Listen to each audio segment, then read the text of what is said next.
Sultan Murad, sultan yang masyhur ya. Beliau yang memiliki anak yang bernama Muhammad, dan Muhammad bin Murad terkenal. Beliaulah yang mendapatkan nasib yang luar biasa dari Allah diberikan kepada Sultan Muhammad Murad ini karena beliau mendapatkan fadilah hadis Nabi SAW yang berbunyi, kalian pasti akan membebaskan Konstantinopel dari kekufuran, akan masuk Islam. Maka sebaik-baik pemimpin, ya pemimpin pada saat itu, dan sebaik-baik prajurit, prajurit yang sama bersama dengan dia. Dari zaman Utsman bin Affan, Ali bin Abi Thalib, dari zaman Yazid bin Muawiyah, banyak upaya-upaya dari pasukan muslimin menyerang Konstantinopel, tapi tidak pernah berhasil. Subhanallah, di zamannya Muhammad bin Murad ini, yang waktu itu umurnya 25 tahun, kurang lebih tahun Masehinya 1453 Masehi. Pada saat itu dia membentuk pasukan dan akhirnya menembus benteng Konstantinopel. Dapat fadilah, maka diberikan julukan Muhammad Al-Fatih. Tapi bukan Muhammad bahasan kita, saya cuma tambahkan informasi itu. Ayahnya Sultan Murad. Sultan Murad II diistilahkan, karena ada Sultan Murad I. Sultan Murad II ini ada tradisi dia yang sangat bagus gitu. Dia punya sebuah buku ya, pribadi yang dia sering tulis sendiri pengalaman dia pada saat jadi pemimpin. Salah satu tradisi beliau ini, setiap malam beliau kadang-kadang sering keluar tapi pakai baju biasa. Ditinggalkan semua pakaian kesultanannya, dia keluar dengan penasehatnya berdua, ngeliling-keliling di jalan Istanbul. Liling-liling lihat, beli makanan di pinggir jalan, berbaur sama masyarakat, dengarin keluhan mereka. Ada orang yang sakit dibantu, ada yang butuh bantuan, fakir miskin dibantu, dia tahu. Jadi dia tahu masalah di lapangan dan dia bantu, besoknya didalamkan, diaplikasikan, diperbaikin, begitulah. Satu malam, dalam salah satu bukunya, dalam satu lembaran buku sejarah hidupnya, beliau bilang, satu malam saya nggak bisa tidur. Kemudian saya bilang sama penasihat saya, coba malam ini kita sama-sama yuk pergi keluar seperti biasa nyamar. Baiklah, jalanlah berdua ini. Begitu dia jalan, tiba-tiba waktu jalan di salah satu jalan-jalan kecil di Istanbul, ada satu orang jalan pegang botol khamr. Pas depan Sultan Murad, subhanallah, dengan hikmah Allah kepleset orang itu, jatuh, kendi khamrnya pecah, mati tiba-tiba. Di tempat mati orang itu. Waktu mati, biasanya kalau ada orang seperti ini jatuh tiba-tiba, umumnya kan banyak orang yang datang melihat ada apa keadaannya. Waktu itu Sultan Murad tiba-tiba datang dengan penasihatnya, lihat, diperiksa, sudah meninggal orang, diperiksa urat nadi lehernya tidak. Udah mati orang ini. Tapi anehnya, nggak ada satu orang pun yang lulalang itu mau lihat, nggak mau ditengok, nggak mau dilihat. Gitu. Langsung kata Sultan Murad, wahai muslimin, ini ada orang mati, gitu kan? Nggak ada yang nyaut. Dua kali, wahai muslimin, oh ini orang mati, nggak ada yang nyaut. Satu orang di situ, rumahnya rupanya dekat situ, dia bilang, kami tidak akan sentuh jenazah itu, walaupun dia sudah mati. Kata Sultan Murad, kenapa? Dia bilang, tidak anda lihat, dia pegang khamar, orang ini fasik, ahli maksiat, setiap malam zina, setiap malam mabuk. Kami nggak mau sentuh jenazahnya, kami nggak mau. Kata Sultan Murad, tapi kan dia dari kaum muslimin. Kalau kalian tidak mau mengurus jenazahnya, tunjukkan saya di mana rumahnya, biar saya yang bawa ke rumahnya. Ada beberapa orang, ringkas cerita, membantu Sultan Murad datang ke rumahnya.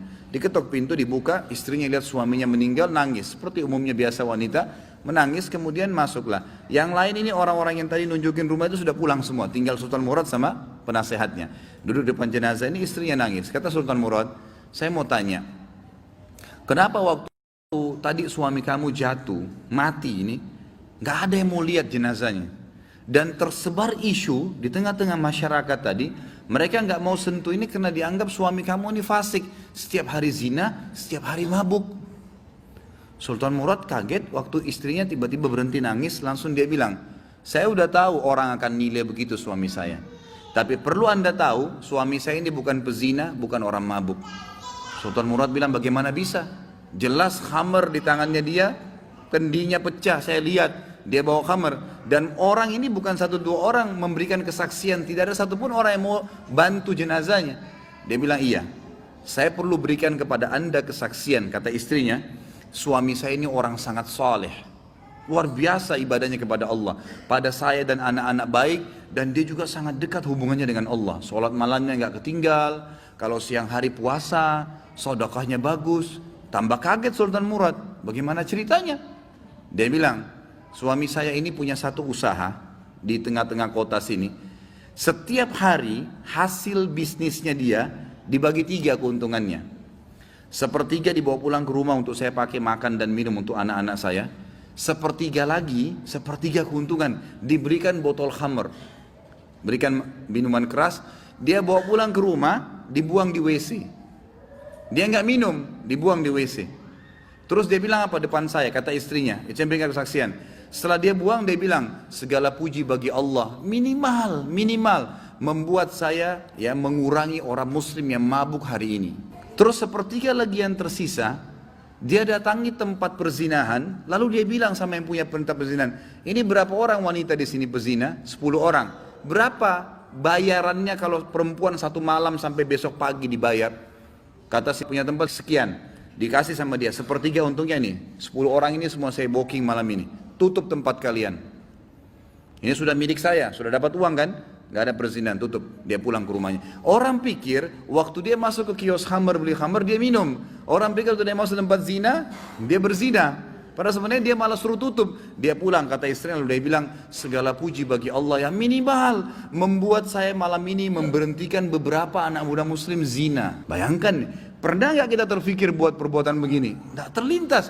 Tapi karena kedekatannya dengan Allah, Allah bukakan dia jalan ibadah yang tidak masuk di akal kita gitu. Lalu istrinya bilang, saya pernah bilang sama suami saya, kalau begini perilakumu, kapan kamu mati, nanti jenazah kamu nggak diurus sama kaum muslimin.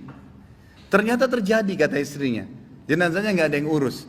Tapi waktu itu suami saya sempat senyum, dan suami saya bilang, tenang aja hai istriku, kalau saya mati, yang sholati saya nanti khalifah, sultan, penasehatnya, dan juga seluruh ulama Istanbul. Sultan Murad waktu itu menangis lalu mengatakan, suamimu benar, saya Sultan Murad, khalifah muslimin, saya akan urus jenazah suamimu. Sama ini penasehat saya akan sholati dan saya akan undang seluruh ulama di Istanbul untuk mensolatinya. Kedekatan diri seseorang pada Allah, Allah akan bukakan kita di lini-lini ibadah yang kita tidak sampai, tidak sadar gitu, tidak sangka gitu ya.